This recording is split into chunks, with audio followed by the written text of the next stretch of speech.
what we call awakening, enlightenment, that ultimate revelation, has to be the most simplest of tasks. We've built up a mind and a society and a race and a process to say, you have to do so much. You have to be here for so many lives. You have to tick so many boxes just to be a good human being. And forget the next stage. Forget the soul. That's another level. And then the spirit. And then consciousness. And then if you're lucky, some sort of Atman. But it's not like that. You see, that's the joke we've played on ourselves. But it's not a joke. Listen to this contradiction. Listen very carefully.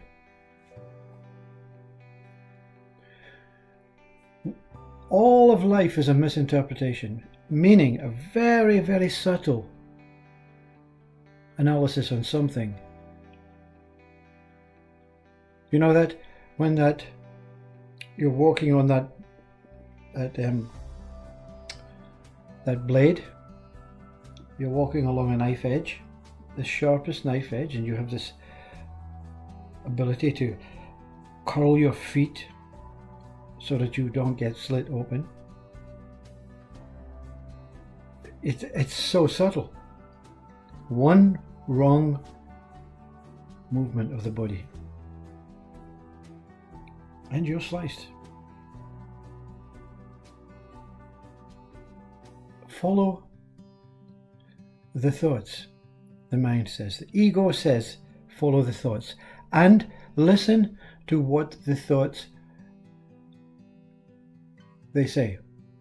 Listen to the content of the thoughts. Listen to what the thoughts are pointing at. That's what the mind says. That's what the ego says. Therefore, we listen to our thoughts. We listen to the words, and they come as words. They come as a translation between whatever the thought is, the fullness of the thought. It conveys itself down into words. Sometimes pictures, sometimes memories, but always a word-based thought. Follow the thoughts, and therefore every day every human being follows its thoughts. It's time to get up in the morning. Thought. Yeah? You don't have to have the words conveyed into your head, because the minute you open your eyes you see your alarm clock before it rings. You see you're in the same room. You understand that you have worked this morning because remember yesterday. The thought of yesterday says you have work tomorrow morning. So we follow it's a habitual process. It is so precise. I'm hungry. Did hunger come first, you see? Did hunger come first? Hunger meaning I'm hungry before the words say I'm hungry. It's very difficult to explain. You don't say you're hungry. The thought doesn't appear I'm hungry unless hunger is within the body. It can be within the tongue, it can be within the belly, it can be within the limbs because they're feeling a bit listless. So let's get to the root of the problem, because this is very simple. Why do we follow the thoughts? Because we've been told to follow the thoughts.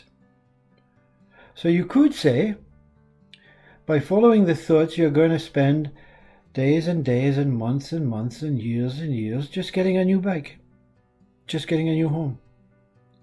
The thought comes, I want a new home. Millions of thoughts come afterwards. Which home? How are we going to get it? Where are we going to do? What are we going to do meantime? Where are we going to look? Where are we going to stay?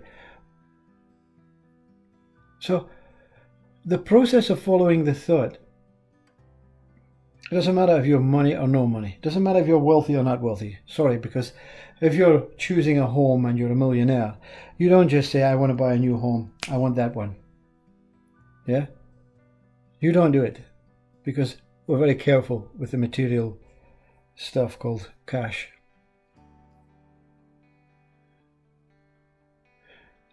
Why follow the thoughts? What is the intention spiritually, religiously to follow the thoughts? Stick with this, please, stick.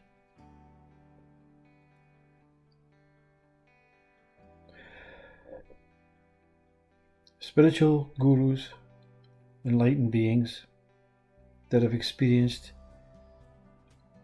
what do you would call it, a collaboration of thoughts that come and pounce upon you and say,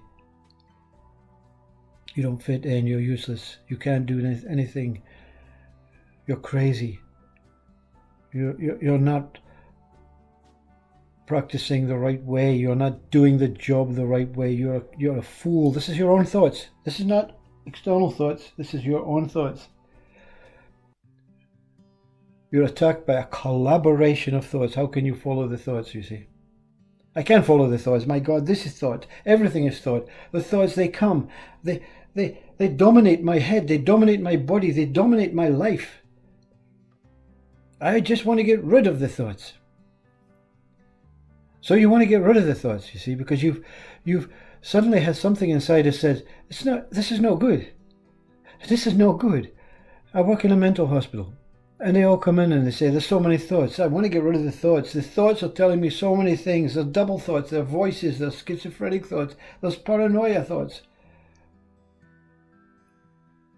So I want to get rid of the thoughts.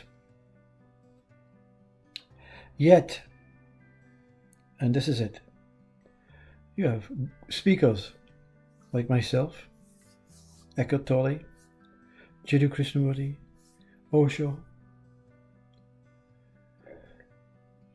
Sadhguru, Gangaji. They'll say, follow the thoughts. What the hell? What the hell? That's what I've been doing. So you have a thought. And this is the best way to explain how simple awakening enlightenment is. And the answer is through the I thought. Those that are ego-driven, don't believe in spirituality and awakening or whatever it is, believe in the human process, believe in suffering, believe in pain, believe in death, believe in birth. They say follow the thoughts. It doesn't matter, you're going to die anyway. Just follow the good thoughts. Never mind the bad thoughts. And then the spiritual gurus, those that have escaped this world of suffering. That's what they say. Escaped the world of fear. That's what they say. Escape the world of domination and hierarchy. That's what they say. They also say follow the thoughts.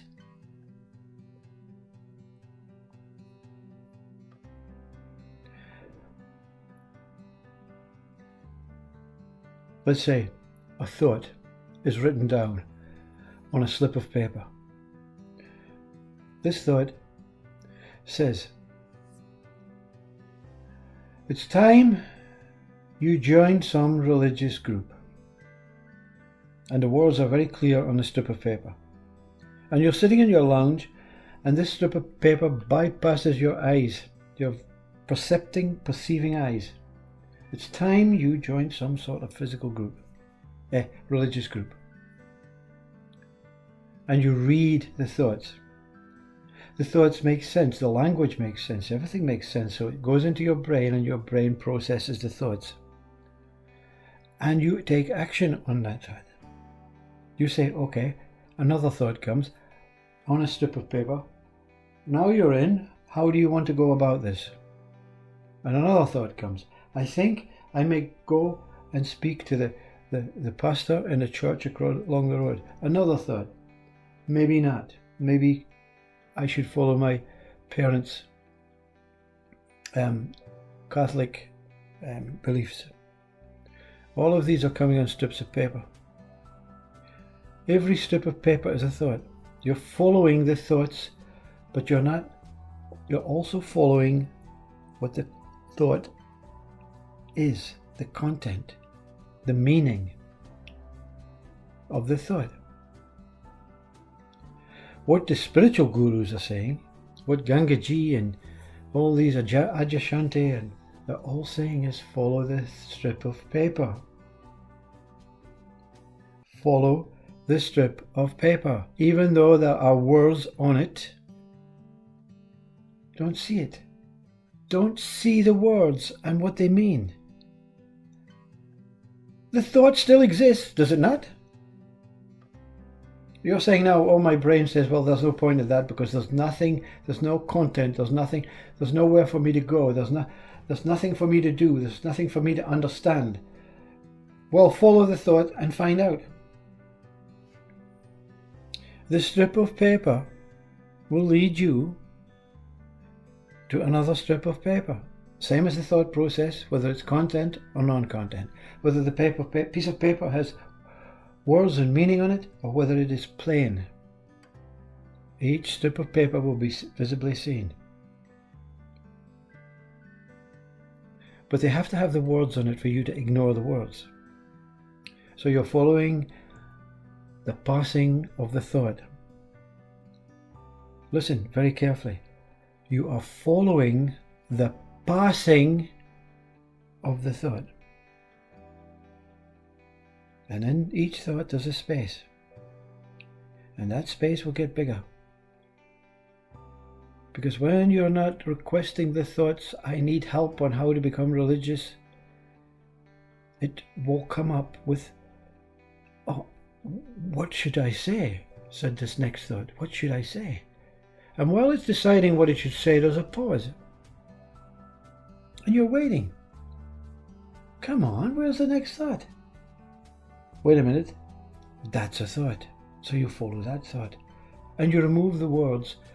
Where will the next thought come? And you follow the thought. And where does it go? Where does the thought go? Even the thought that has meaning, where does it go? Where does it go? Physically in your body, it arises somewhere and it disappears in the same place. It's like a little bubble. You know that bubbles when you go into the bath and there are thousands and thousands of bubbles? And you don't have to do anything because after a moment, after a few minutes, they start.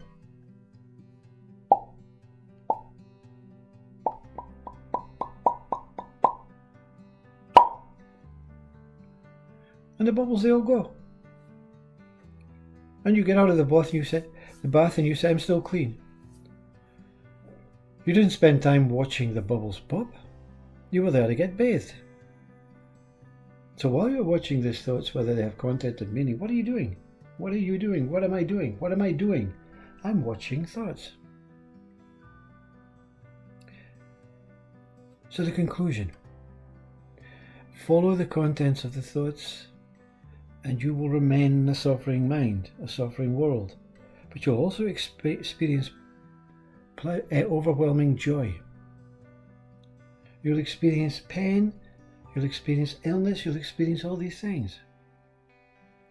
Because you've taken on the content of the thoughts, the words, the language, the meaning, and the purpose of the thoughts. If you follow the thoughts and don't associate or attach to the words, you're still going to go through pain and suffering, but you won't know what. It won't be to the extent. You see, spiritual gurus, they still experience pain. They still experience these fluctuations, but they don't know. They don't react. Because when the thoughts, the pieces of paper that are blank, there's nothing on them really. They're just imaginations, fantasies. There are no thoughts with content and meaning. The only thought that is content and meaning is the thought I exist. But when these thoughts disappear and you find out where they arise from and where they disappear to, you found God. But that's a thought. So you keep omitting the thought of God. Even if God is real, even if God comes before your very eyes, it's a thought. Everything is thought. If it has names and ideas and concepts and language and colors and shapes, because it's not that what you perceive that's the thought. It is the meaning behind everything. Humans have given this world meaning. Therefore we follow the thoughts of meaning. And the spiritual gurus are saying follow the thoughts and remove all meanings, and you'll find a true meaning. Very simple.